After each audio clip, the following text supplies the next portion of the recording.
So this chapter marks the end of the fight between Garp and Kuzan and the Blackbeard pirates, as well as his rescue mission as he was attempting to get Kobe back. It does begin with us seeing how Kobe was initially taken captive by the Blackbeard pirates, and we are going back to the incident here on Amazon Lily where Blackbeard had rolled up in order to obtain Boa Hancock's devil fruit. Now this ultimately didn't happen, and we're seeing that the Marines who were there couldn't get permission to challenge Blackbeard, considering he was a Yonko, and Blackbeard essentially demands he wants one of the battleships as well as 800 Marines. However, Kobe does come along and suggest that they take him instead. The Marines agree to this, Kobe being a member of SWORD, and Blackbeard says that you seem to be overestimating yourself essentially. But somehow Blackbeard still in the end does choose to take Kobe rather than a battleship and 800 Marines.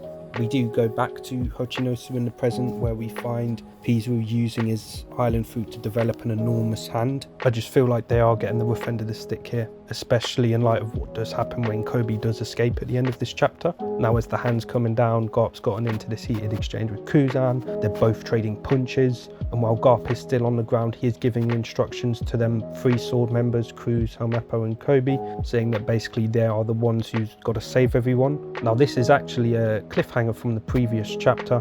Helmeppo is the one who sort of makes sure no one gets in the way, and the other two are essentially the main two there. While Cruz does defend the ship from the debris, Kobe's got to destroy that hand.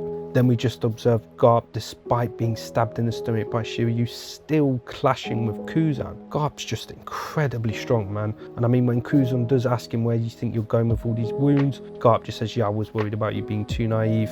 Just blitzes through Kuzan, surprising with the amount of speed he still has as he runs him over. This does give Kobe and the others the time they need to carry out their part of the plan, as Garp does perform his signature move once again, Galaxy Divide, and just delivers a devastating blow to the head. I mean, this is just crazy. The amount of speed and agility he has here is still top notch, but the impact from this punch is just mad as well, showing of course what people have been saying and what's being shown over the past couple chapters. Garp's just a bloody savage. In his time 30-40 years ago, he was definitely competing for the top spot. I don't believe we have a clear-cut answer who that is though at the top spot, but he's definitely up there, which is a feat in itself when we see that the strongest people are the likes of Rox, Roger, Whitebeard. Now for sure Garp is definitely up there with them, especially when he was in his prime, and we do see the way he cracks Pizarro's skull as well, which does actually answer a question about his fruit. Like myself and a lot of people I thought it is quite similar to Pika's, and it did seem to be what Oda was paralleling in the way Pika was able to take over the stone, and he does create something very similar in the Dressrosa arc.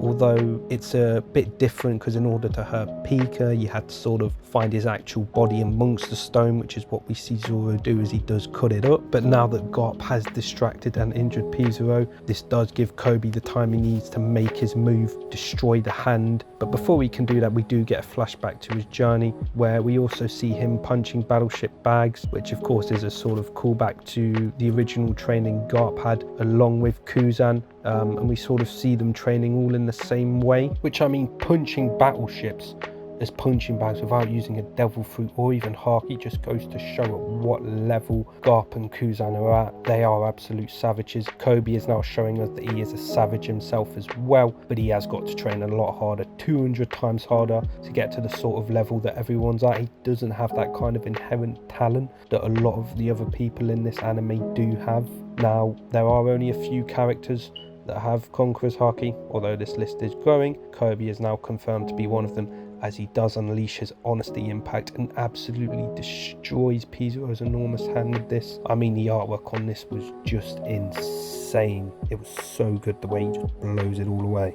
Now Kobe does progress in power just as quickly as Luffy, if not even faster in this series, so when we do return after this arc, I do think he will have gone up a few levels, may even be an admiral or commander level. Nevertheless, I do believe at the very end of this series If not before that, Kirby will for sure become the next hero of the Navy, but after destroying Pizarro's hand, crews along with the help of Helmeppo are able to return back to the ship, but of course Garp ain't there. This guy stayed behind just to make sure that everyone can flee. This does actually sort of take us full circle around to Garp's entire purpose in his old age, which I believe was to sort of foster the next generation. They are the Marines of the future in the end, so he sort of wants to protect them and make sure that they can go on to get to that stage. Now in the final scene, we do see that Garp has been stabbed through the chest by Kuzan. Now I don't think it's a coincidence that Kuzan does do it this way. He does end up freezing Garp, sort of similar in the way that he does the sword back in Ohara. Now we can't tell for sure because the perspective is a bit odd, but it does look like maybe he actually stabbed him through the same wound as Shiryu, and he is freezing him, essentially stopping the bleeding, because he could be trying to keep Garp alive. We can't tell for sure at this stage what's going to happen though, but I don't think Garp is dead, especially since Saul does survive the same way. I'm fairly certain that Kuzan's done this intentionally. I believe that Kuzan's done the same thing here, sort of encapsulating him in this ice so that he can unfreeze him at a later point, giving him the chance to escape. Additionally, at the end, the narrator says the unknown fate of the Vice Admiral Garp. He doesn't actually say the death of Garp, so we don't know for sure, but yes, I believe that Garp does survive. In the final panel, we do return to Egghead Island, which I guess means that we are sort of going to head back to this once we do go back. We've seen quite a lot in this chapter. I mean, it has been bloody insane the last few. I think Kuzan has now sort of proved that he is one of the Blackbeard pirates. I do believe he is undercover, but I think he's gone to this length to sort of prove himself so that he can infiltrate them. Let us know what you think about this chapter anyway. Give us some comments in the comment section. If you do like it, please subscribe, because I will be pushing out regular content from now on. Thank you all for watching. Have a great day.